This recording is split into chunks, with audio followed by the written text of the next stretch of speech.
Good afternoon, everybody. And I see that we've got some of our scientists from R&D that have connected. So good morning to you as well from the USA. So yeah, thank you very much for inviting us to present during this session. I think it's very interesting to have these types of presentations. I remember back when I was doing my PhD, I would love to learn about the different possibilities outside of the academic sector to see what is possible to do in certain countries. I was looking into France in particular. So I think it's great to be able to share feedbacks from people that have been in your shoes and to give some experience of what we've done, where we've been, and where we could potentially be going in the future. So from my side, I will be discussing from the lab to market strategy, and then afterwards Samuel will be talking about from lab to sales channels and sales management. And afterwards we have Benjamin Roussel, who will talk about tech support, and then two scientists from our R&D in the US, who will talk about their work there as well. So can you see my screen? Is it working well? Yes, fine. Great, fantastic. So quickly, a little bit about myself. As you can see, my first name is Matthieu, which is a French first name, but my surname is Lewis, so very much British. I was born and raised in London, in the UK. I chose this picture because it looks a lot like London, but the weather is never like this in London. So it's a good opportunity to say that, yeah, it is sunny sometimes, but not mainly. And then my mother is French and my dad's English. So we moved to France when I was a teenager. We moved to the lovely city in the southwest of France called Bordeaux. And here we have a quick snapshot of this great city as well in France.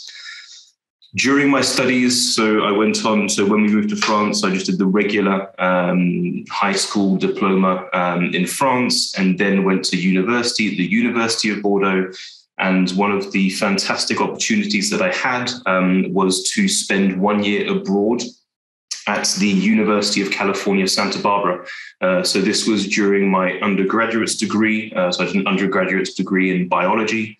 And as you can see here, so this is a picture of the campus. It was very nice. It was next to mountains and then next to the beach. So we had private beaches for the university. And yeah, it was a very, very nice campus. And during that year, I really started to work a little bit more on human biology, human physiology, and really focusing a lot of my time working on genetics. So afterwards, I came back to Bordeaux and did my PhD in genetics at the University of Bordeaux. And I understood quite early on that I wanted to go into the industry, the industrial sector straight after my PhD. So I applied to work at Takara Bio in Paris. And here is a picture of Saint-Germain-en-Laye. So the city that Takara Bio, so the European headquarters, is based. So it's based here. It's in the northwest of Paris. And we see Paris in the background and we see the clouds. So it's very cloudy, apart from today. So today we have a very nice day. So there's a little bit about like my pathway, traveling a little bit, studies in Bordeaux, a little bit in the US, and then now based in Paris. So, I mean, as you know, when you go on to do master's degrees, PhDs, and then postdocs, there's a lot of traveling that can be involved as well. And it's fantastic to be able to see these different cultures and different cities as well. So in April 2019, I finished my PhD. So my PhD was working on CRISPR-Cas9 technology. So some of you may know of this technology. It's a tool that can be used in genetics to be able to modify genes in living cells, so eukaryotic cells.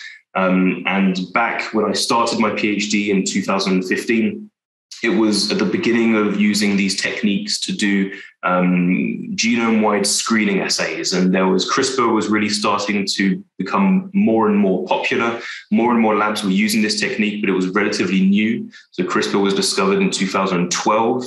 And then from then, the technologies kind of just grew and grew. And the goal of my PhD was to use a CRISPR library. So it was quite technological. So we can kind of go into what this was, but to use it in order to better understand how certain patients that have leukemia, how they respond to treatment.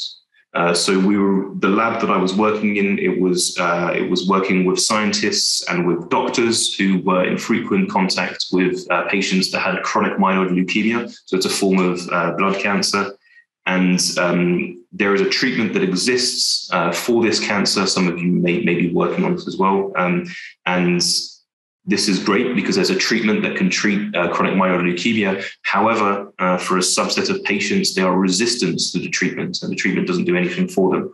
So the goal of my PhD was to understand which genes could be involved in this resistance and if we could identify any ways to bypass this resistance to optimize certain treatment protocols for patients. So during my PhD, I was in 3 different scientific publications. 2 of them were first author publications. And what I really enjoyed was the communications aspect. So going to many different congresses in France, but also around Europe and in the US, and talking about this work and talking to other scientists that were in this domain and sharing ideas and sharing protocols and technologies. So to resume my PhD in one slide, I decided to kind of do a graphical abstract that I took from back in the years when I was in the lab. So basically the goal of my work was to work on cell lines. So there were specific cell lines for chronic myeloid leukemia. I then applied a CRISPR library to these cell lines, which means that every single cell in the cell culture had a different gene that was knocked out.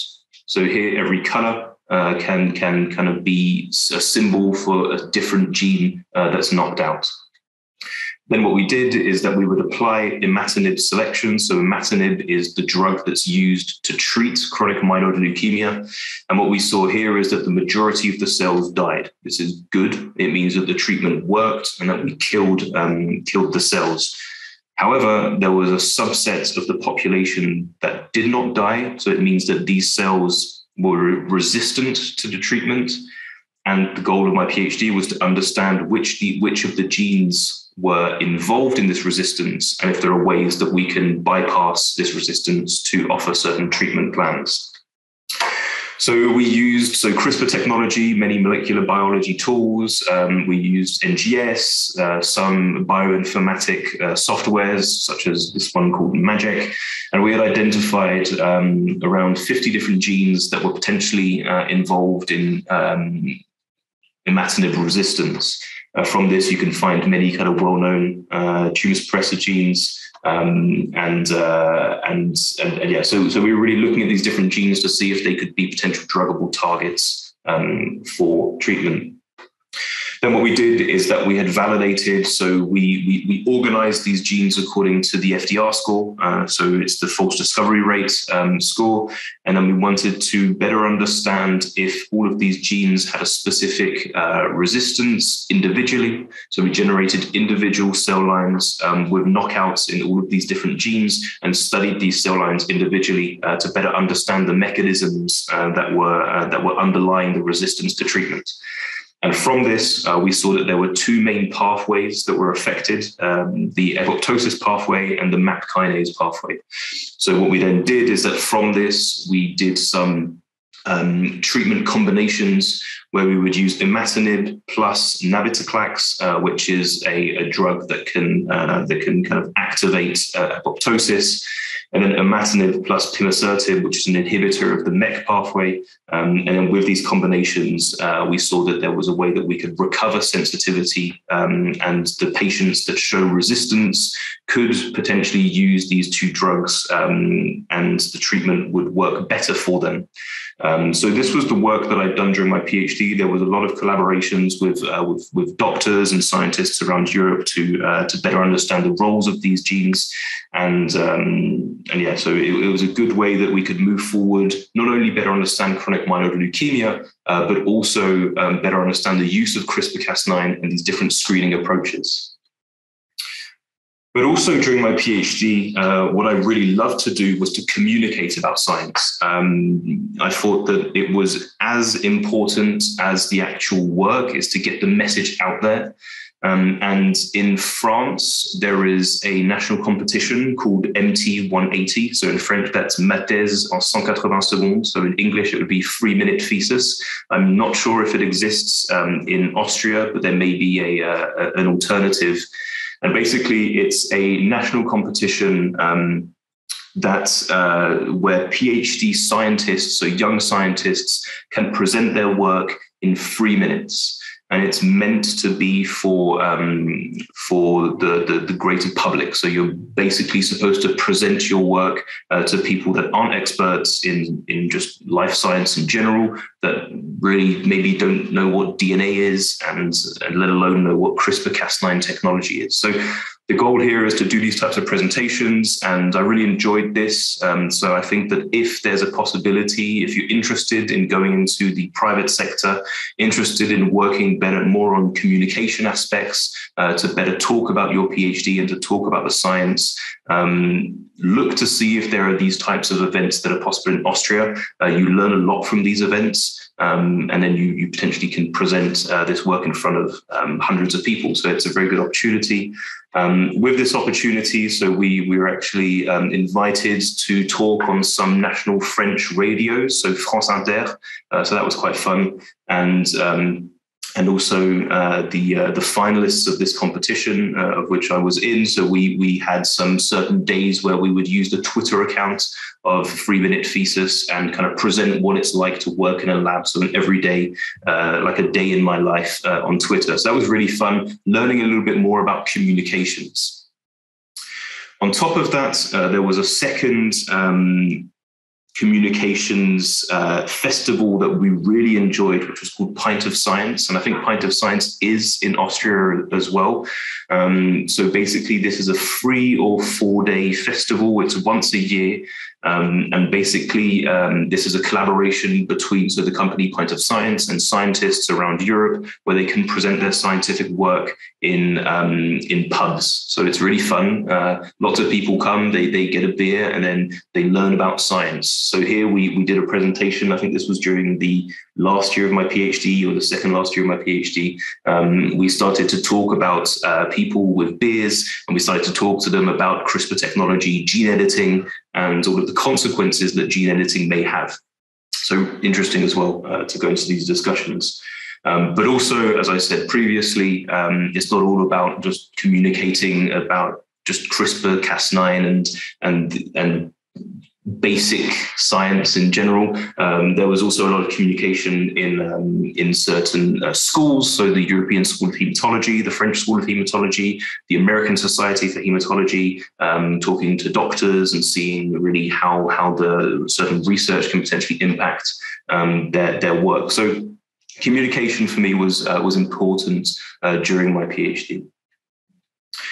So as you can see on the left-hand side, these are kind of the technical skills that I had acquired during my PhD. CRISPR, there was some NGS, lots of molecular biology, so really wet lab work. There was a focus on cancer research, so on oncology, but also quite a bit of scientific communication to experts, but also to the general public. And near the end of my PhD, there was a job offer at Takara Bio Europe. So I checked out this job offer and I saw that TBE, so Takara Bio Europe, was based in France. So I was interested in staying in France. And a lot of their technologies, so I'd used some Takara kits when I was in the lab, and some of you may be using Takara kits as well. And a lot of their technologies were based on stuff that I'd done during my PhD. So NGS, lots of molecular biology, cloning, cell culture, and also CRISPR-Cas9. So I decided to apply for this job. And the role that I had at the beginning was a tech support specialist and product manager for PCR and for RTQ Pcr. So really stepping away from wet lab work, R&D, and going more into technical support and into the marketing team. So I won't go into details into the role as a tech support specialist because Benjamin's here and Benjamin will be able to explain to you what his life as a tech support specialist. But I can talk a little bit more about the marketing aspect and the work that we had initially as a product manager and how that evolved over the years. So when I started here, I was quite naive in regards to marketing in general. I joined the marketing team. I knew that there was a big learning curve. Technologically, I understood the technologies and the products, and the tech support was great to talk to scientists about this. But for the marketing aspect, there was a lot to learn because we didn't really have that many marketing courses during our PhD in Bordeaux. So initially, when you think about marketing, you think about adverts, you think about maybe communications as well. But in fact, it is much more complex than that. Here's a brief resume of kind of all of the different aspects that you can have when working in a marketing role. There's what we call upstream and downstream marketing. Upstream marketing is really kind of better understanding the market, understanding what are the developments that we may have and what can we produce for future applications. And downstream marketing is more the marketing that you're maybe more used to seeing, which would be communications, certain adverts and everything. And in between, there is a myriad of different possibilities and different focuses that you can have.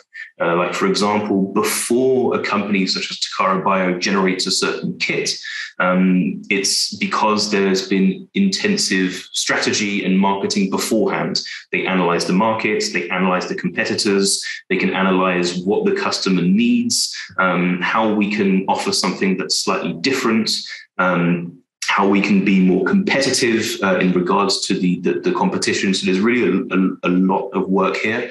And thankfully, during my role as a product manager initially, and then going towards market strategy, you learn a lot. So you learn a lot as you talk with the team. So obviously, we have a manager for marketing. We are different product managers, different market strategy managers with more or less experience, and you continue to learn from this. And you can go through certain courses to better understand market strategy. So it's really, really interesting.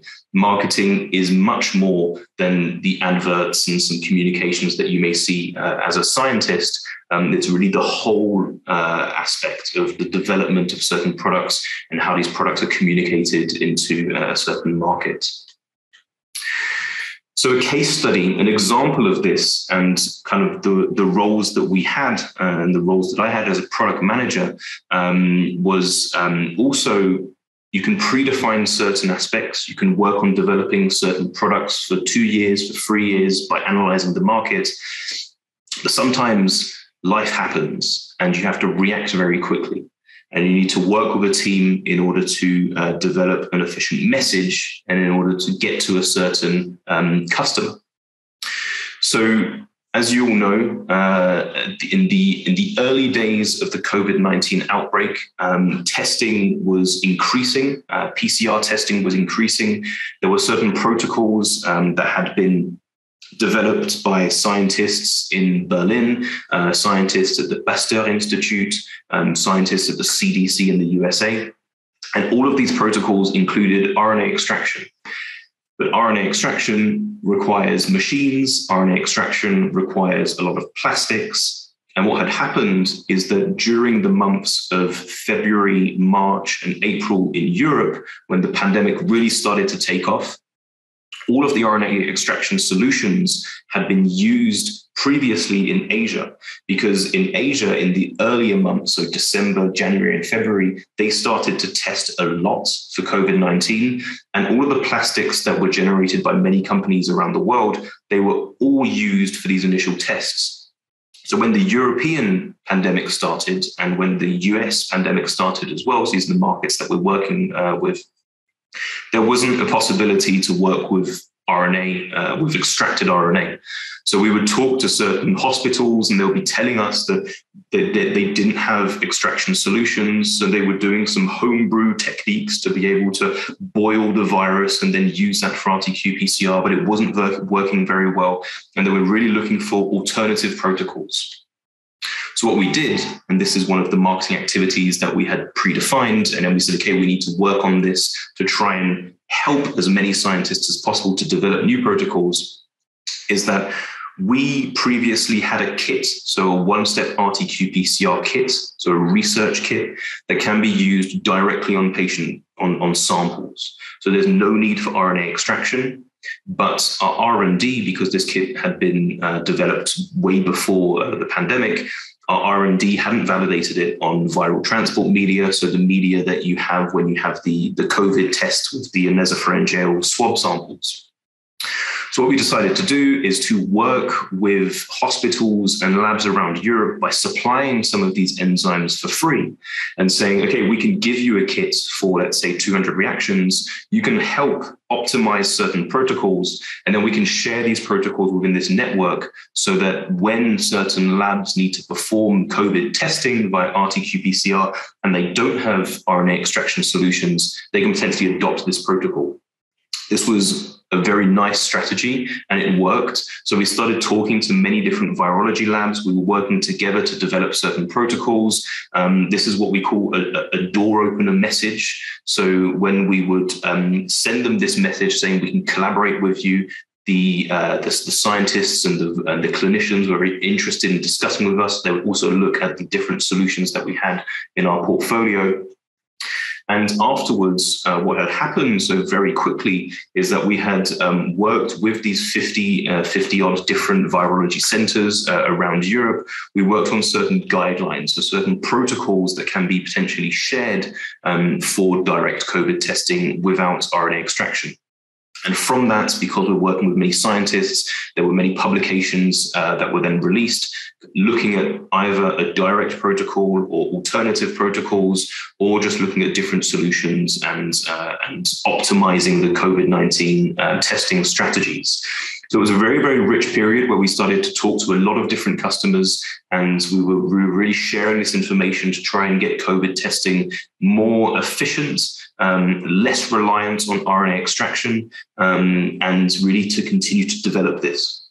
So publications that we could share, there were certain guidelines that we could share. And also because we have an R&D and we can produce products ourselves, we were also working on solutions to optimize this form of testing. So more complete solutions for testing that can be used with saliva samples, for example, or different types of samples. So we're continuously working with the market, and we're continuously working to optimize our offering when talking to scientists around Europe, the Middle East, Asia, or the US mainly. So how did my role kind of evolve? And this is something that you can see in the private sector, in the industrial sector, is that your role can change very quickly. So I had started in 2019 as a tech support specialist and a product manager. This was really the period of lots of learning. So learning a lot about product management, about marketing, lots of communications when talking to certain customers, and then internal communications with the team. It was a transition period as well, going into the industrial sector. In 2020, I became just a product manager. So I didn't have the tech support role anymore. I was really focusing on the management of certain products in our portfolio, with really a heavy focus on COVID-19. And during this period, you needed to have some form of flexibility. We needed to be able to talk to a certain lab in Denmark, and then quickly switch to another lab in the south of France and in the UK, and then have this type of flexibility to quickly be able to modify the guidelines, to share the information, and to collaborate with a maximum of people at the same time, going from one subject to another. In 2021, this is when my role evolved yet again. So from going from product management to market strategy management, well, here we really have to better understand what are the needs for the longer term future. So when we look at currently what's going on for molecular diagnostic testing. The idea is to say, okay, what's going to happen in 3 years? What's going to happen in 5 years? And how can we work with scientists and with our R&D to develop the most optimal tools for that time period? So really here, my role is focusing on molecular diagnostics and what we can develop in the future for in vitro diagnostics in particular. So this is when you learn a lot more. You learn really a lot about marketing strategy and how this can really impact a company as a whole, and how your role can potentially evolve. And in 2022, so I had the role of senior market strategy manager. We had recruited a product manager that works with me for the molecular diagnostics team. And we really have lots of collaborations with our affiliates, whether they be in Japan or in the USA. So we're continuously talking to more strategy managers, to certain product managers as well, and also importantly to our R&D, who you'll talk to later in this session. So very, very interesting last 3 years. I thought this was a great transition from the academic sector to the industrial sector. And I'll be free to take any questions you may have, and finishing with the slide where we finish by saying that's good science, because we have these solutions that can help for better science. So thanks very much. Thank you. Thank you very much. This was a great talk. I got some questions in the chat. They wrote me directly. When you would describe your daily tasks for your working day in 1 or 2 sentences to get an idea. Great. Yeah, sure. So daily tasks, sometimes you prepare for certain daily tasks, and then you have to be flexible because things can change very quickly. So typically, what would happen is that this is something that changes a little bit from the academic sector, is that the companies, well, at least Takara Bio Europe, we're more of a larger company. There's a lot of communications that needs to be done internally. So we have meetings, we have more regular meetings that I used to have during my academic work, where we have daily meetings with the marketing team. This is really kind of to kick the day off. We talk about kind of everyday subjects, but we can also quickly go into what needs to be done during that day. We can give certain tasks. And then we work on, really either talking to scientists that are working. So for me, scientists that are working with molecular diagnostics. We spend quite a lot of our time as well talking to our current customers. So our customers are scientists, but our customers are also biotech companies, quite large companies that develop molecular diagnostic assays. So we need to maintain a good relationship with them, and we need to tell them about all of the news that we may have and the different ways that they can optimize their protocols. And then we have certain longer term projects. So really, when we're talking about the market strategy aspect and all of the different points in blue that I had shown for product management, that is a lot of work. Analyzing the markets, analyzing what are the expectations from the markets, and then sharing this information with our R&D, preparing presentations to be able to maybe convince our R&D that we need to go in a certain direction or not. So it's a lot of office work. So there's not a lot of wet lab. We do travel, so we go to conferences, we visit customers when we can start visiting more customers. So it's starting up again. So it's very, very diverse. And this is where you need to have some form of flexibility, because you can quickly have one focus, and then all of a sudden there's a new priority that you have to deal with, and you have to kind of deal with it quickly. So be agile. Be agile. Okay, thank you very much. How big is your team you're working with, and how is the decision making done in your company? Yeah. So currently the marketing team, so we have a team that's split in 2, basically. So there's one part of the marketing team that's more product management and market strategy management. So this is a team of scientists and also a pharmacist. So really everyone has a PhD. Most of the MSMs, so the market strategy managers, have also done postdocs. And pharmacists. So for us, this is a team of 5 or 6, and it's continuously growing. And then we also have the second part of our team, which is more of the downstream marketing. So this is these are people that have got degrees in marketing, so not scientists, and we really work with them in order to collaborate for all of the different aspects of marketing. And there are 3 or 4 people in that team. Mm-hmm. And then we have a head of marketing who helps us a lot and can guide us through all of the marketing aspects. For the decisions, so we take some decisions on so the initial decisions on a scientific aspect. We develop certain propositions that we would then present to upper management or to our affiliates abroad. And then the way that we present this and the way that this information has been backed up by facts and by data that we've collected, it can then influence the decision that's ultimately taken by upper management. But our role is quite significant in choosing kind of which way we're going to go. So we do have quite a good role in regards to the vision of the company and how it can progress in the future. Mm-hmm. Thank you. One last question before we have to move on. You said that you also have postdocs in your team. Yeah. What's the general time there were postdocs in academia before they join your team? Yeah, so it really depends. So I know that there's one postdoc who spent 7 years in Italy. So he did 2 different postdocs in Italy for 7 years, and then joined Takara as tech support, product management, and then evolved as well to senior market strategy manager. There is another postdoc who had done his postdoc in New York. Another postdoc had done her postdoc in Paris. So it really depends. There are people that have done up to 7 years postdoc, and then I haven't done a postdoc. So it was just directly after my PhD. So it really depends on the motivation of the candidates, and it depends on kind of the experience that they obtained during their PhD. Mm-hmm.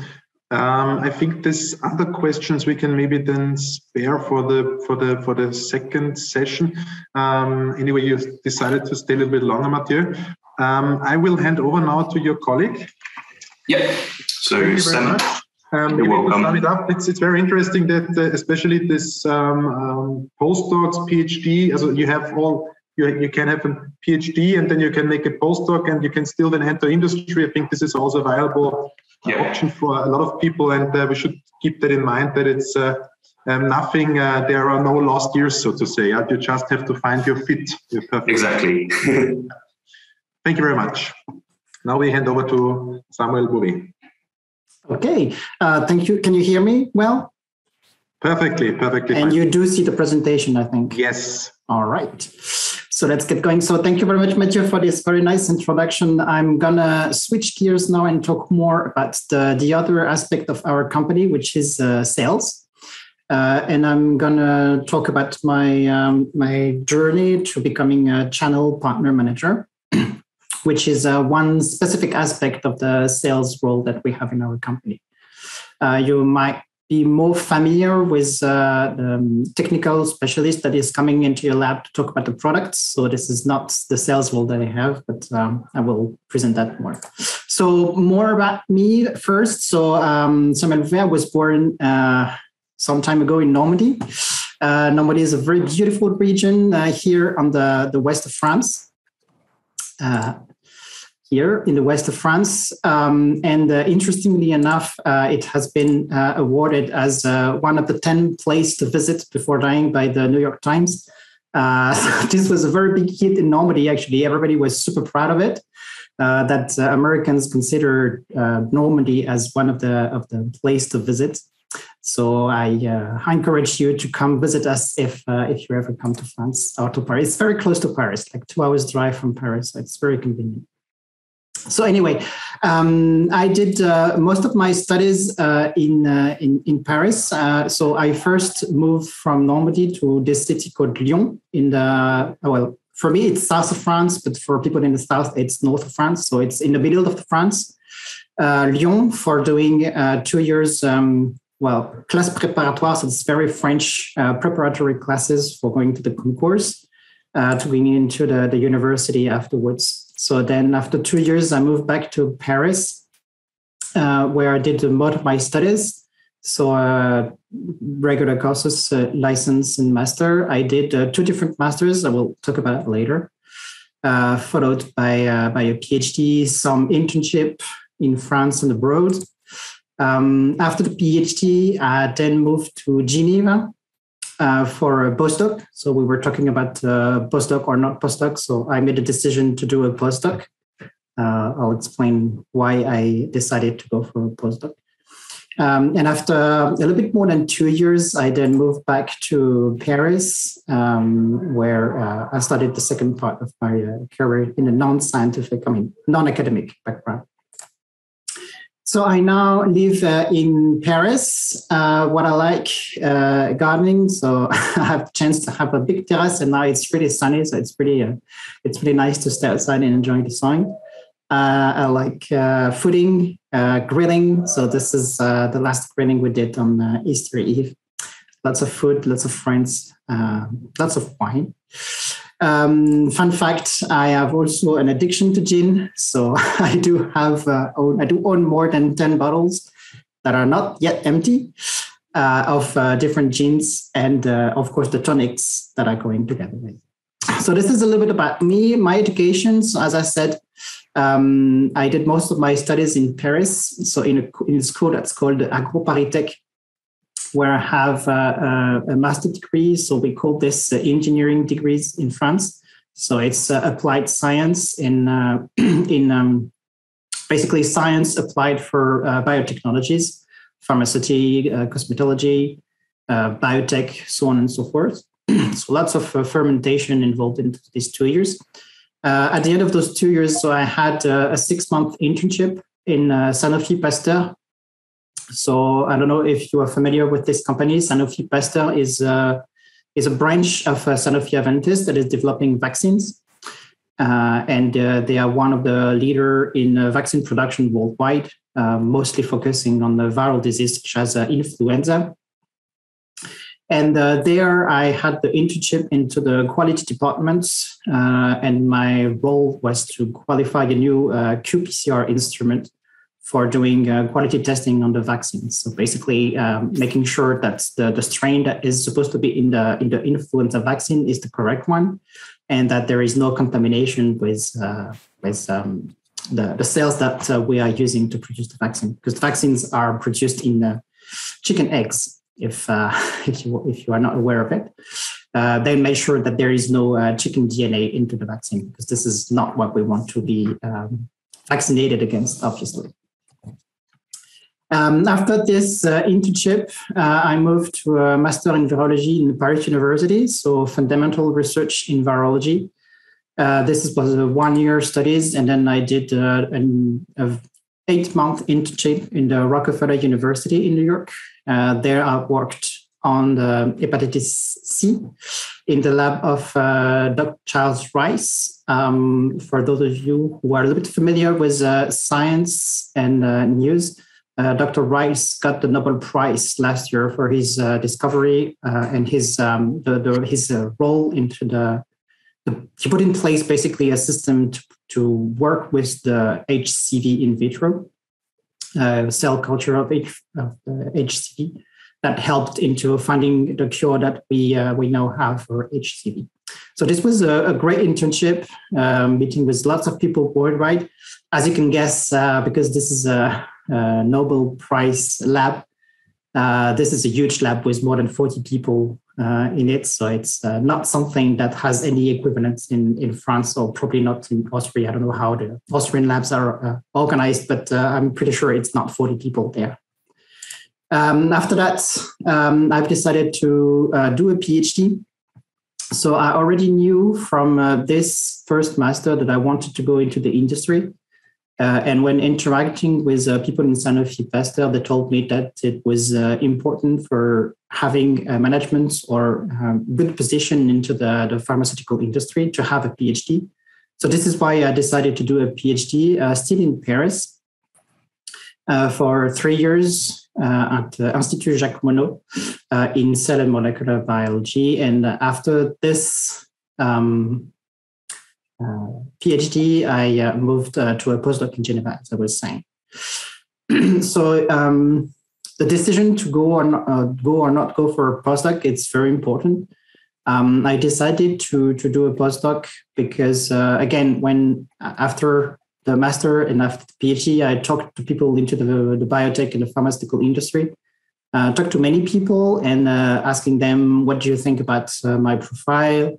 Would I be able to get a position in your company? And the answer was yes, but we would prefer you to validate the PhD with, not validate, but to complement the PhD with a postdoc experience. At the time, I didn't understand exactly why the PhD was not enough to have a position in the pharmaceutical industry. But then when I started the postdoc, I understood that actually the PhD, as it was taught in France, was, taught in France 10 years ago, was actually not sufficient enough for getting a management position into the private sector. So I'm happy that I actually did the postdoc. But really, the choice depends on whether or not you would like to keep on going with research, whether or not you would like to go into this or that sector. So again, talking to people into the type of industries that you would like to work is something that's fundamental. And so that's why also I'm happy to share with you my experience. Yeah. During all my studies, I also had the chance to have a grant for the government. So I was paid for doing my studies, basically, which really helped because my parents were not able to afford these long studies. So this was something that really helped me. So a brief introduction about my scientific background. So I did the PhD in cell and molecular biology at Institut Jacques Monod. There, I studied the role of the GTPase, the small GTPase proteins in intracellular trafficking, and especially in the trafficking to the lipid droplets, that are those lipid storage vesicles into the whole cell stack. You also have big lipid droplets into the adipocytes that are responsible for our, little bellies. And it was really interesting. So what the technology that I use is mostly cell cultures and cell transfection. I did a lot of cloning to be able to have fluorescent tagged proteins that I was then studying by microscopy, and also lots of biochemistry, so purifying this and this domains of the protein and to see what is their interactions with lipid in vitro. So, of course, then I had a publications. I'm not going to share here because it's not the point here. And then during the postdoc, so basically I wanted to have an easy postdoc because I knew I didn't want to stay for that long, but I wanted to validate the postdoc with the publication pretty quickly. So I decided to keep on the same proteins and the same fundamental biologics, but apply it to a different application into the cells. So then the role of those intracellular trafficking into the phagocytosis, and especially how the snares and the G proteins are replicated into what we call membrane contact sites between the reticulum and the phagocytosis to allow presentation of the antigen and cross-presentations of the antigens. So for this, we use the primary cell cultures, so mouse-derived dendritic cells from bone marrow. Again, lots of microscopy because this is what I liked doing at the time, and lots of cloning to have all these fluorescent proteins tagged. Unfortunately, this project that I started in Geneva was bigger than I expected, and the publication is actually going to be so the article is going to be published this year. So I've just read the draft of the publication from my colleagues. So then another postdoc came in to finish my project that I've initiated. But I've decided to move on from this postdoc. Basically, I did the PhD and the postdoc on my side was to have a scientific experience and a scientific background that would be recognized by the peers. But I knew that I didn't want to be a researcher. I was a bad researcher. I knew that this was not my calling. And I had the chance to join a startup company that a friend of mine was starting at the time, called Accubance. This was a very exciting project. So we worked on this dossier kit. So it's a complete lab on the field. And what this lab is doing, it was able to have a dosimetry of the external irradiation based on the hair samples that you plucked from the patient. And this was intended for armies in case of nuclear events like nuclear power plant exploding or nuclear bombs accident, to be able to screen and to triage the patients or the people that were on the site to see which one of those have been severely irradiated to procure first care treatment, and those who have not been irradiated but are still in shock. So those people are presenting the same symptoms, but that they don't need to have to receive a heavy treatment to get irradiation because they are not irradiated. So this was the project. So we built this prototype that we've actually tested in submarines in Toulon, in the south of France, in an exercise where they gathered a lot of people implicated into the emergency response when in case of a nuclear accident. And we were one of those people. So there has this real life situation exercise. Of course, there was no accident. It was all fake, but it was tested by the French army and they liked it. However, a startup, as you may know, is high risk. You constantly need to raise new investments, new funding to get new partners into it.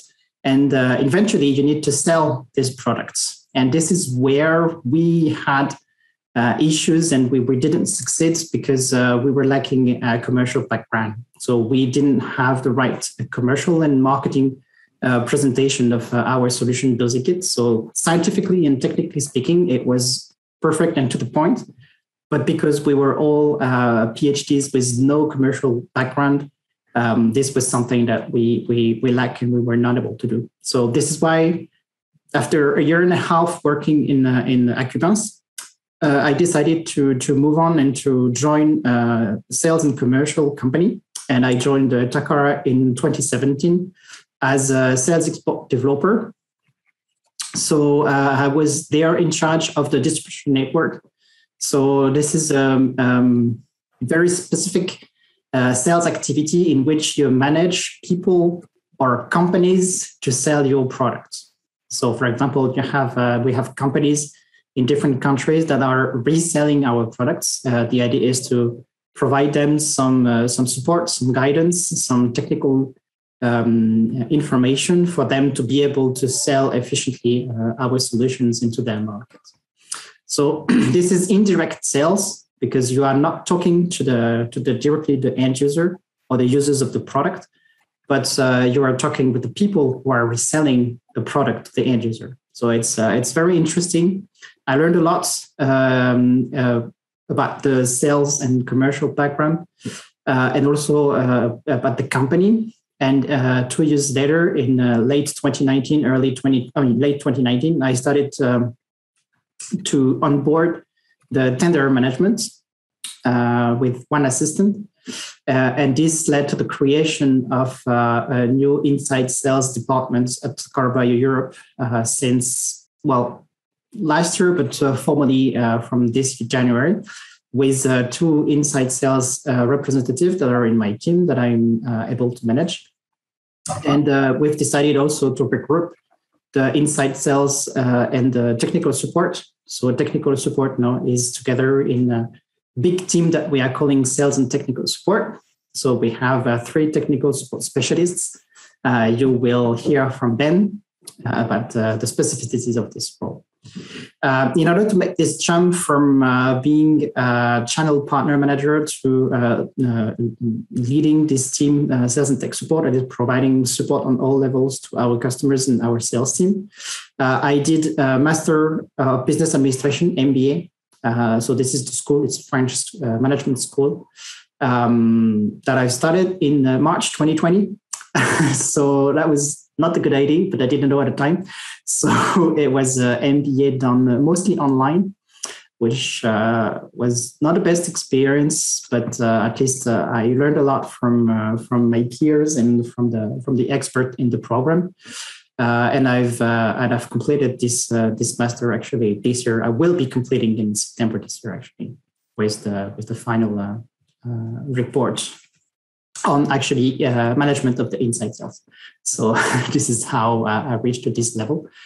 And with this, that's the end of my presentation. So I will happily take questions from you guys if you have some.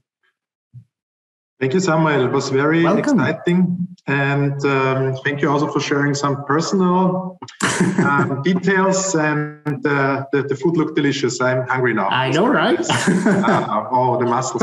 Come to Normandy. Come to Normandy. Not only great landscape, but also great food. Actually, EPEC conference, I think, is in France this year, and we go there. My boss told me before, and I think it's near a very nice region in France. Yeah. We have some questions, and please also for the other people, state the questions in the chat. I think I missed this in the beginning. How did you for yourself find out that the science is not your destiny or your way to go? So to be a scientist, let's call it like that. Well, I consider myself as a scientist, nonetheless. It's just I'm doing science differently in the sales environment. Okay. I knew that I was not a good researcher. Which needs to have. I mean, this is a job that you need to have a calling for. That's how I see it. You need to be dedicated to your project. I'm not the most innovative guy, so having new ideas and finding new concepts, this is not the strength that I have. So I knew that this was not something I wanted to do. And I also, so I liked being at the bench during my PhD and my postdoc, but ultimately I wanted to leave the bench and go a little bit away from the bench. So this is why I decided to leave the academic research to do science differently. And actually with a PhD, there's hundreds of possibilities that are open to the young scientists. And I don't know how it's organized in Austria, but in France, we rarely talk about it. So when people are starting a PhD, there's always the ultimate goal to being a researcher and to work in the universities or research institute. But actually, in France, only half of those PhD are actually working in the academic, and half of those are working abroad. So it can be bank, it can be biotech, it can be pharmaceutical, but it can be also sales and marketing, as we've just presented here. Here they scare the young people with the overqualified phrase. Then you're overqualified and you will not find it. This is not true, because as a PhD, I mean, one of the great strengths and skills that we have is adaptability. Yes. So we're able to adapt to many different contexts and environment, and this is what companies are looking for. Now they realize that PhD is a great training, is a great education for many different activities in the company, not only doing research. Resilience. You develop also resilience. Resilience, perseverance. Yeah. Would you? There is a question from Anna Stem from the SEM. Center for Experimental Molecular Medicine from Vienna. Would you recommend doing an MBA if one is interested in going into industry management in industry? So is it, you think, a must? It's not a must. It's not a must. You can have a very good career into the sales without MBA. I did it because I wanted to go further into the understanding of the business administration and the management of the sales team. But this is not a must. I mean, you can have a great career without having an MBA. It helps, of course, but not a must. And if you were to do MBA, better to do it a bit later when you have more experience into the sales. So I did it a bit too early in my career. I should have done it like a year or two later. You said that you were at this startup and the commercial section was quite poor, so to say. And then you switched to sales. Was it because you wanted to learn something about this? Why was this? How was this switch from this scientific or research startup then to sales? What was your motivation? That's exactly it. The idea was to learn how to sell things and then go back to the startup and actually sell the product that we've worked on to develop. It turned out that I really liked Takara and I didn't want to leave any longer. and I kept on doing my career at Takara. But the idea was to complement my scientific expertise with a second type of expertise, which was sales. And I didn't want to do any further studies at the time. I revised my judgment afterwards. But after the postdoc, I say, okay, that's enough degree. And I want to learn it like by doing rather than going back to school. Very nice, very nice. Maybe last question. Which skill sets and which soft skills do you think you need for your actual job? Yeah, good question. I want to talk about that. Adaptability, this is something really important, especially when dealing with channel partners. In our situation, we have channel partners in all Europe, Middle East, and Africa. So adaptability is important to be able to talk to different peoples with different cultural background. That's very important. Perseverance, you need to keep on asking and going back to the people with different questions that you may have. And actually a good salesman is somebody who is perseverant, highly perseverant, not necessarily having the best communication skills, but is able to not forget anything. And the last thing is, of course, time management. This is one of the most important skills that you want to have if you want to be a good, or if you want to have a career in the sales. Time management, this is great. And all those three skills are things that you are developing when doing your PhD. So right, easy transferable. And then the last question, I like to state this now because I think it's nice to have it comprehensively together. Your daily tasks in one sentence. answering very easy question. Most of my time is answering emails, solving problems, and answering phone and meetings like this one, but talking about our products with customers. We got a very nice overview. Thank you very much. Welcome. We switch now to the second part, and we will make it like this, that we stay all in this room, and I give a short introduction about the two speakers. We call it like it's now a speed dating format, meaning that the presentation itself is a little bit reduced, the presentation time, but maybe we can also start to switch on cameras and make it more interactive.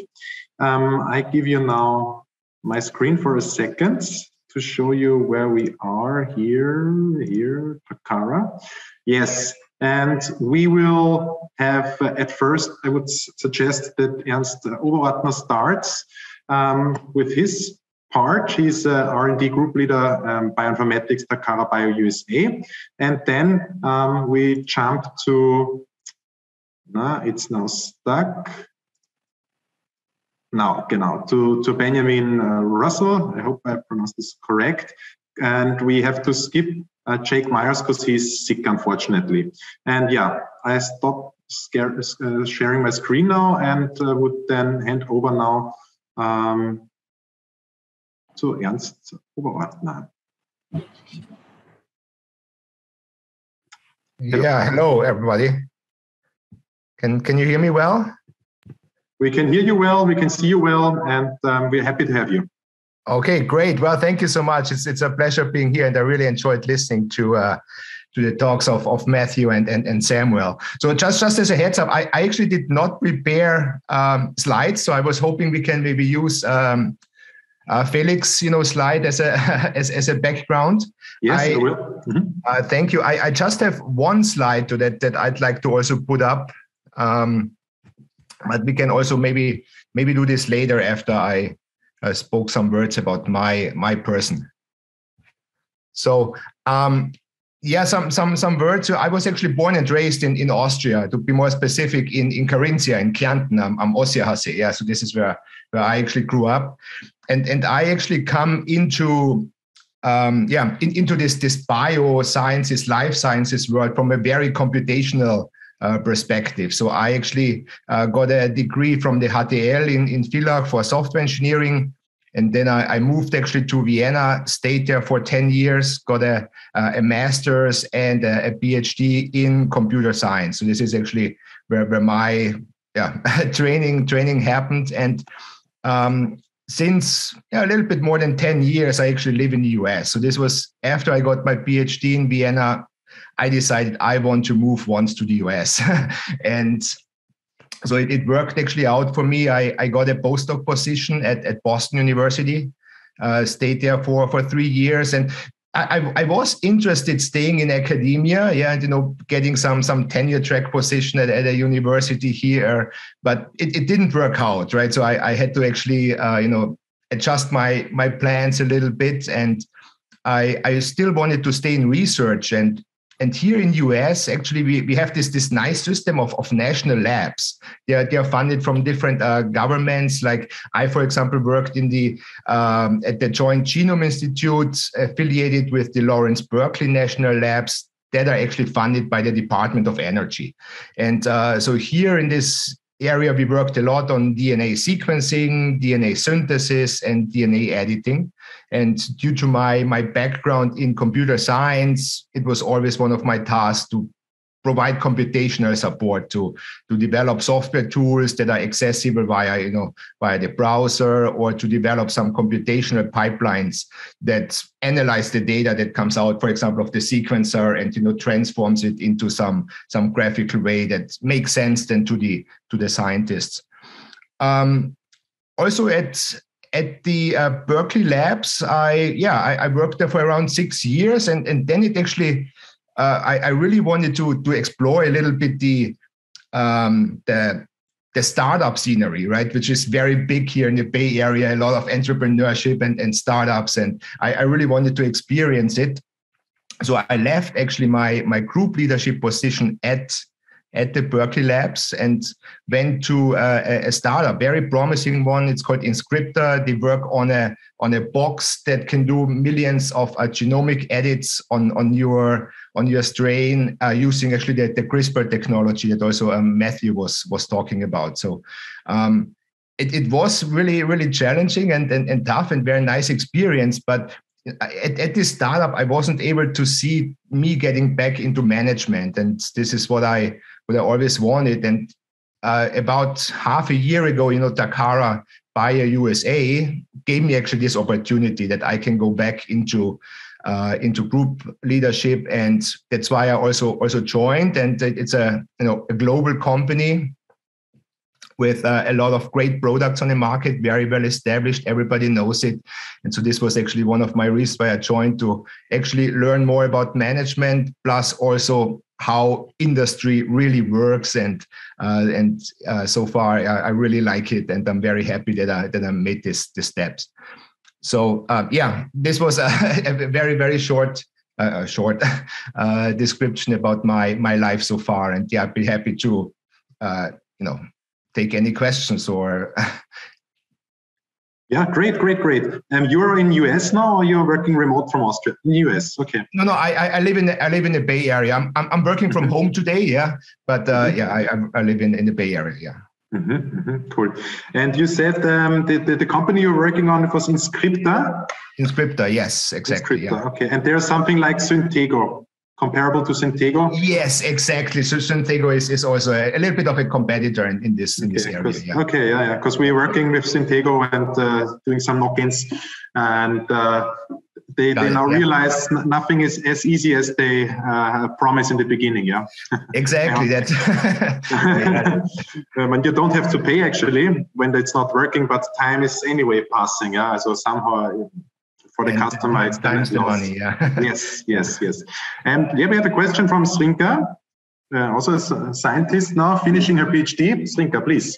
Great. Hello, Ernst. Hello. Thank you very much for. It was really nice to hear your career story and your thoughts. I was wondering, can you hear me properly? Firstly? Yes. Yes. Okay. I was wondering. What do you think? Is there a difference between a group leader in academia and a group leader roles in the industry?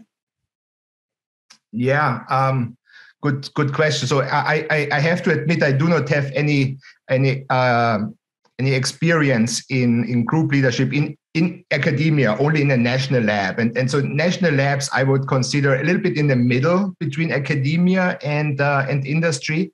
It's just research without teaching, and but you still have customers, and you get the funding from actually some government. So in academia, what I was actually seeing, it's actually very, very tough to become a professor and to become somebody, a PI, yeah. And not everybody gets this position. It's a lot of PhD students and only one professorship or so, right? And I'm not so sure if there are many management positions below actually a professor. Maybe when you have bigger research labs, like in some universities here in the US, I don't know in Austria, but yeah. So it's, I think, yeah. Yes. Okay. Thank you. Thank you very much. You're right. The funnel is quite narrow then in the end. Yeah. So exactly. 100 to 1 or so. Yes. And yeah. Also maybe fit or fit not. And it's a timing question also. Exactly. You said you like the management part. What do you think makes a good manager? Which skills do you have that you can lead your team properly? Yeah, so I think to a management, it takes a lot of different parts. One is for example, to be resilient. Yeah. One other is you should know what you want, right? So you need to make up some rules in your group and just establish the culture in your group. I think it's also important that you are actually technically skilled, and this was actually my main reason why I wanted to go a little bit more into management. I work a lot on the computational sides of biosciences, and it doesn't challenge me that more, right? It's very simple for me to write such pipelines or web tools or the like, and so I wanted to really grow and go into management and share my knowledge, share with cool. I think with this esprit, with this motivation, then you are anyway a stripe. Yeah. We have a very nice question from Lukas Engelmeyer. He's himself a bioinformatician, as far as I realized this, and he asks you now, how essential are bioinformatics skills these days to find a position in industry, and is the world already saturated with pure wet lab biologists? I hope not, but yeah. Yeah, so I think it's based from my experience, it's important, right? So I mean, data is I think the oil of the 21st century, and so we need computers in order to process this data and learn out of it. So it is very, very essential. And what I actually can see, it's that there's a little bit a move towards doing more in an automated way, right? I mean that the COVID pandemic has definitely shown that we are not prepared for this, right? How long does it take that a PCR test or the results get back to you, right? So, so in this case, I think you will find a job easily as a bioinformatician. Saturated with pure wet lab biologists. Yeah, I don't want to say yes or no to this question, but I think it's important to be very, very interdisciplinary, right? That you actually know how to do your wet lab work or your experiments, plus then also maybe write some scripts that analyze your data. And as I said, that this is I think my thinking that it needs to be interdisciplinary. Yeah, it's like the office skills you needed 20 years ago. You need now some computational skills, some advanced ones to compete. Yeah. I understand. Thank you. What was your initial reason for wanting to go to the US after your PhD? Also, would you recommend a master student from Europe to do a PhD in the US? From Dominika Marcinniak. So can you repeat it? Yeah. So why did you went to US after your PhD? Why? And would you recommend that a master student makes a PhD in the US? Okay, so number one, that the reason why I moved to the US is, since I'm a little boy, I'm very into hockey, and to me it was always one of the goals to just have the opportunity to go to an NHL game after work. Yeah, and so that's why I wanted to move to the US and experience it once. I moved to the US after I got my PhD as a postdoc, and so moving as a master's student to the US to do some PhD, I think there are really great universities here, right? I think that the top of the world, like for example Stanford here, or Berkeley, or MIT, or Harvard, on the East Coast. So I think if you want to try for it, but also start early to get connections. So this is very, very important. When, for example, when you're at conferences, to talk with people, or just try to extend your social network. That some people there. Great. And I think such events like this are great opportunities. Yeah. I really like it. And this online format now enables us to talk to you in US, and so it's the good thing we got from the pandemic now, actually, that everyone is familiar with this. There is Sophie Zalaka from the Medical University of Vienna, and she's being in a leading position yourself. Who are the people you are learning from, especially in the beginning, and about management?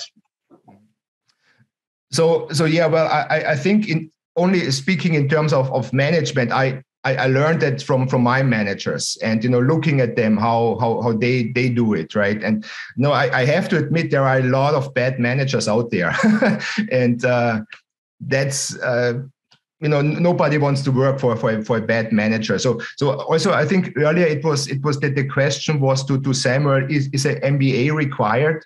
So I think that there's no MBA required, but definitely you should do a little bit of training, to do some online courses, or I think nowadays there are a lot of courses in order to learn management. So this is what I would recommend.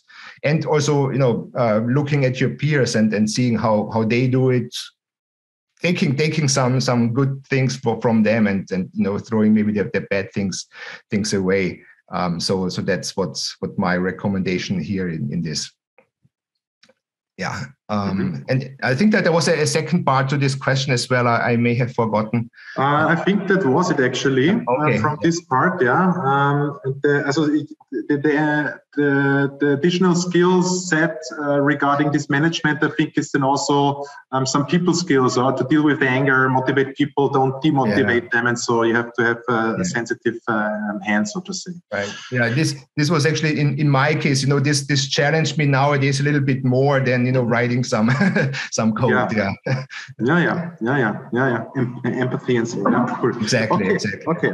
I think also we can move now to Benjamin Roussel. And then we can maybe, if there are some questions coming up again, switch back to you. But Benjamin Roussel, you have your own presentation, or a few slides, you said.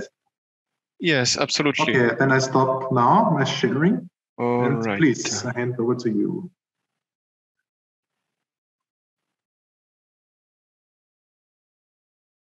All right, can you confirm that you are seeing my screen? Yes, and we can hear you. Perfect. Okay, great. So first, I would like to thank ÖGMBT for hosting us. Thank you very much. Great initiative. And thank you to all of you for attending. So I'm Benjamin Roussel. I'm working at Takara Bio as a technical support coordinator since 5 years now. So I will just present briefly what's my cursus. First, I did a Master of Science in the Université of Cergy-Pontoise. So here is Paris. It's a bit on the northwest, as you can see. And then I did a PhD in molecular biology in Sorbonne Paris Cité, which is a group of universities depending on Paris. Precisely, I was working in Avicenne Hospital that is located in Aubervilliers. So you can see that is on the north of Paris. The PhD that I made was managed by the head of dermatological department of Avicenne Hospital. I was working on a rare genetic disease, and I was trying to understand the link between the mutation of a gene and dermatological manifestation. And through my PhD, I worked with different tools, mainly PCR, histochemistry, mass spectrometry. Mainly it's the three methods that I use the most are this one. And thanks to this, I succeed to highlight some mechanism related to the lipids that were disturbed, provoking some dermatological symptoms. 3 months after my PhD, I luckily joined Takara Bio Europe as a technical support. So I've started my career as a technical support specialist. Then 1 year after, I shifted as a technical support coordinator that I'm still today. I will explain a bit further what is it. So as I think Matthieu was saying, we are located, Takara Bio Europe, in Saint-Germain-en-Laye. So it's on the west side of Paris, right here. All right, so what to say about the technical support? First, the technical support consists in helping scientists. So when a scientist is looking for a solution and is not sure how to fix a problem, what kind of product they should use, what kind of technology they could use to lead their experiment, they can contact with us if they see that Takara Bio falls into the range of interest, and we can help them to choose the right product. This is one of the possibilities. And the other one is simply we are helping our customers who already bought a product, and we help them during the experiment if they have some questions, some uncertainty about how to use a product, or eventually when they are encountering some problems, it happens, we help them to troubleshoot, understanding their project, trying to see and get what could be the source of the problem, proposing solution, and waiting that things are fixed to move forward for them happily. So what's the daily life at technical support? So here, in fact, it's daily life of technical support coordinators on my role, but it's most likely the same for all the technical support specialists. I will just explain briefly after the difference.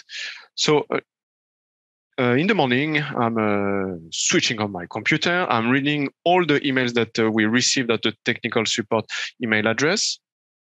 I'm sorting everything, filtering what's relevant, what's not relevant, what's new, what's follow-up, and things like that. And afterward, I'm organizing a daily morning meeting where I'm presenting the new questions that we received, and with all the members of the team, Samuel being one of the members, the chief of the department, as he explained at some moment of his presentation. And we discuss the different questions, and we allocate one question to one member, and the person is dealing with it. And then we are answering our customers during the rest of the day. And we have some of us, we have side tasks. On my side is checking literature. I'm spending a lot of time about that. We can watch webinars from our colleagues from R&D when they are explaining the new products that will be released soon or that are released, to understand better the new technology, how it works, and to have a deeper knowledge of the product to assist further the customer. Or we can prepare simply a training session for our sellers. So just some short remark about the difference between a coordinator and a technical support specialist. The coordinator is simply the one that receive all the messages, read them, and make let's say the first filter and make the presentation. The technical specialist, he will simply, let's say, answer to the emails. So all the work of centralizing all the questions, reading and organizing the technical support is the duty of the coordinator that I'm currently doing. What I can say else, most of our discussion with the customer are by email. We have rarely phone calls. We have also a chat system, and from time to time, but it's very, very rare, we can attend to some conference. I would say that it's once a year, big maximum, to give support, and when some scientists have questions to us, and we can help them, like presenting our portfolio for a particular product range. And basically, yeah, that's it on my side. I try to make short sum up of what's technical support. Basically, it's like helping technically the scientists before they get a product and after they get a product, and trying to understand their project to offer an answer that match their needs. And yeah, that's it on my side. Great. I was smiling on my side because you said you sort the emails to relevant and not relevant ones. I hope that all emails are at some stage relevant to you. There's a question from Srinka, please. Hello. Thank you very much for a very nice talk. I actually have, now I remember that I have Takara in really good thoughts, because during my PhD, we were having a viral titering kit from Takara, and I was in contact with customer service, but it really saved our time because we were using old TCID50 titering assays, and the Takara kit really saved us a lot of effort and time. Glad to hear that. Pretty easy to use, and we got also nice pictures and so on. But what I wanted to ask you is what are the tasks that you what are the things you like the most about your job and in your daily work? What are the tasks you prefer to do? Or so I think the part that I prefer is simply writing. I love writing, and to organize my thoughts to something logical, to bring something easy to read for the scientist, and something like that is relevant and that is relevant technically and scientifically speaking. So the writing part and the upstream part of writing, so the organization with all the arguments and with all the logic behind, this is definitely the part that I prefer the most. Okay, thank you very much. With pleasure. There is a question from Lukas Engelmeyer. He thanks you a lot for the nice talk, and he's asking you, how can he match in this literature checking part? Is it quite targeted, or can you go into a broader range of topics? And do you have to report that back as summaries? And how much daily time you spend on reading literature? All right.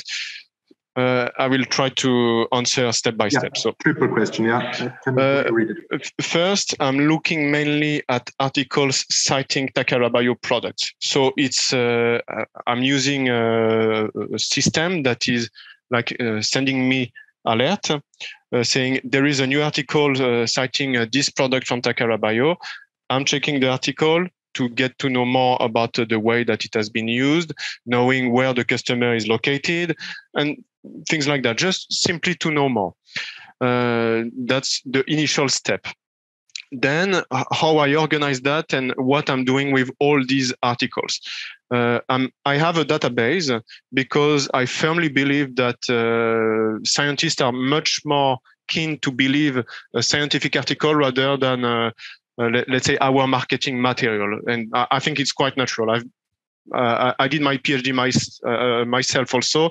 So for me, it's obvious that a published article has more sense for a scientist and it's more reliable. So I use this database daily for when I'm answering to my customers. There is not a single email where in which I do not check the literature and quoting like, yeah, please have a look at this article. They are using this product that you are referring to. It might be interesting. So yeah, this is one part of the thing that I'm using the literature for. And then recently we were implementing at Takara Bio some monthly newsletter saying, okay, so this month it has been published 10 articles, 5 were published in Germany, 3 in Austria, 4 in Italy, something like that. Just that our team is aware, that the seller are aware, that the other member of the technical support are aware. And like this, we advertise this resource that is very useful to help our colleagues and the scientists to see that the products are working and that it can be relevant for their project.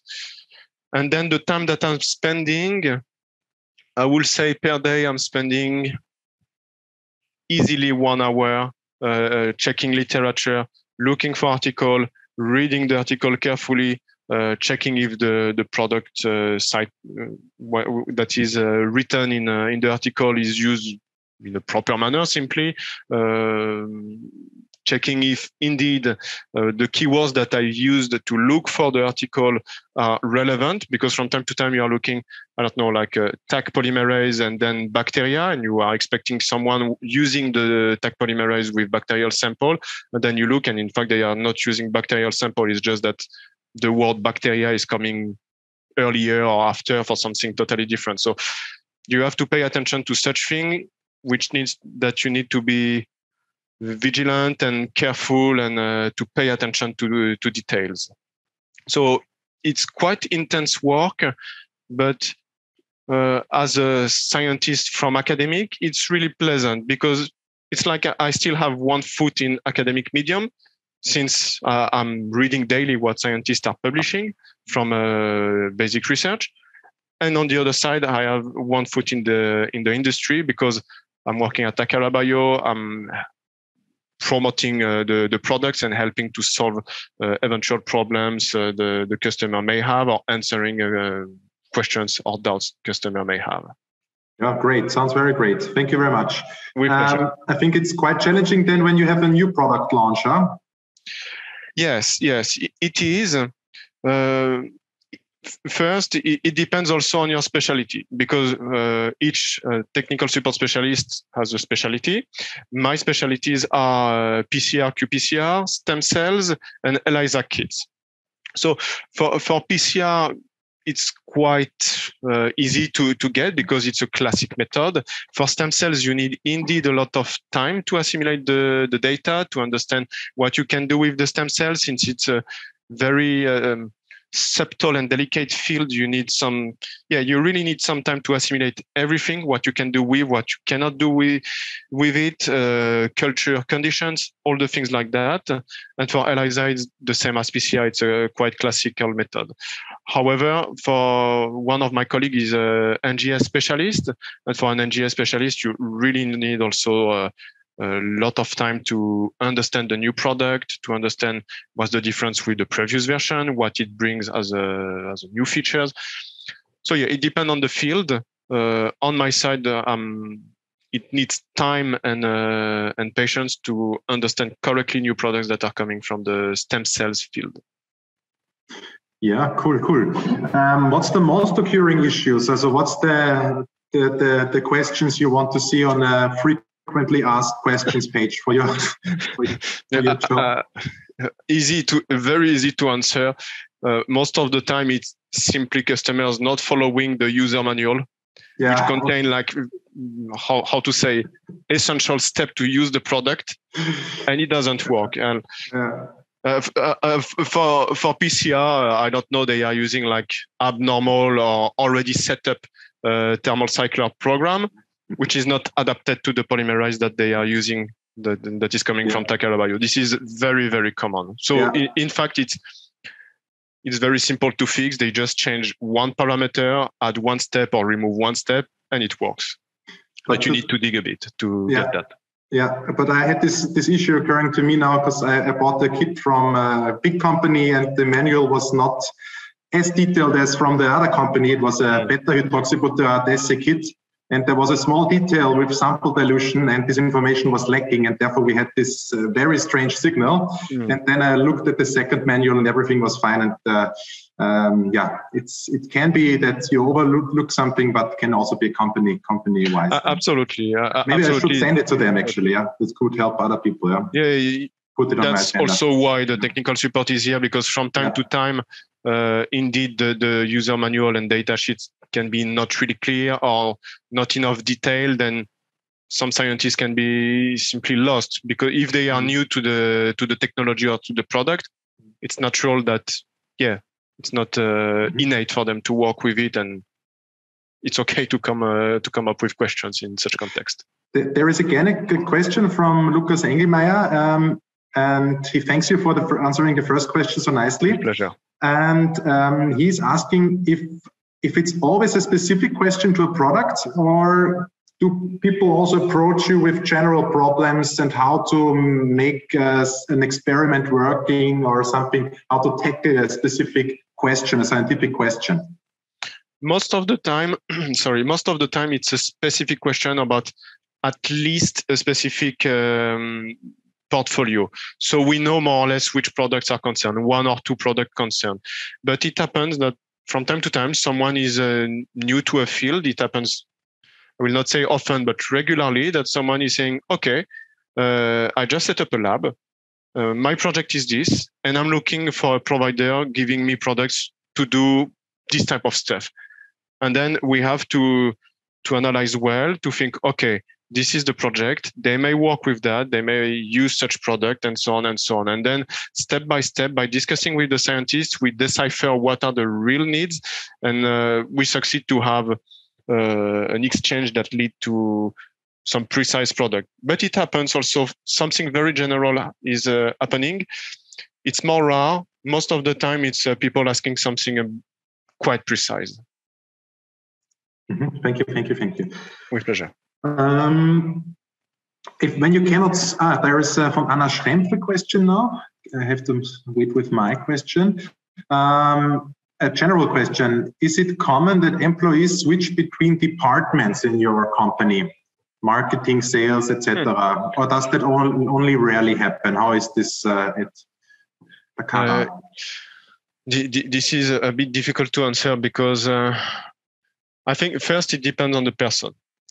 At least at Takara Bio Europe, I really mention Europe because in Takara Bio in Japan, they have a totally different system. There is a rolling system, like almost each year they are changing department.